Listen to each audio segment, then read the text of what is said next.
আসসালামু আলাইকুম। আমরা আজকে একটা নিউবর্ন জন্ম নেওয়ার পরে তার জন্য যে 10টা ইকুইপমেন্ট প্রয়োজন হয় এগুলো আমরা একটু দেখবো আজকে ইকুইপমেন্টগুলো। তো আমরা প্রথমে হচ্ছে হ্যান্ড ওয়াশ করবো। হ্যান্ড ওয়াশ করার পরে হচ্ছে আমরা হ্যান্ডে গ্লাভস পরে নিব। তাহলে এটা হচ্ছে 1 নাম্বার ইকুইপমেন্ট, গ্লাভস। গ্লাভস পরার পরে আমাদের এখানে পাশে থাকবে হচ্ছে লিনেন কাপড় থাকবে। এগুলো হচ্ছে স্টেরাইল ওয়ার্ম কাপড় থাকবে, দুইটা ওয়ার্ম কাপড় থাকবে। তারপর হচ্ছে টুপি থাকবে বাচ্চার জন্য, এটা আমরা বাচ্চার মাথায় পরাবো। এরপর হচ্ছে স্টেথোস্কোপ থাকবে।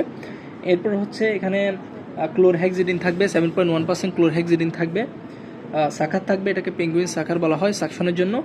এরপরে আম্বু ব্যাগ থাকবে, এটা একটা আম্বু ব্যাগ। এরপর হচ্ছে সিজার থাকবে এখানে। এরপর হচ্ছে ক্ল্যাম থাকবে, আম্বিলিকাল কর্ডকে ক্ল্যাম করার জন্য আমরা ক্ল্যাম, এখানে যদিও 2টা দেখা যাচ্ছে, ক্ল্যাম কিন্তু 3টা লাগবে। এরপর হচ্ছে গোল্ডেন যে ফার্স্ট 1 মিনিট, এটা দেখার জন্য আমাদের টাইমার লাগবে একটা।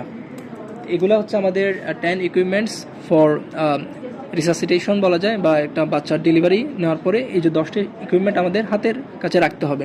সবাইকে ধন্যবাদ। টেস্ট করতে হবে।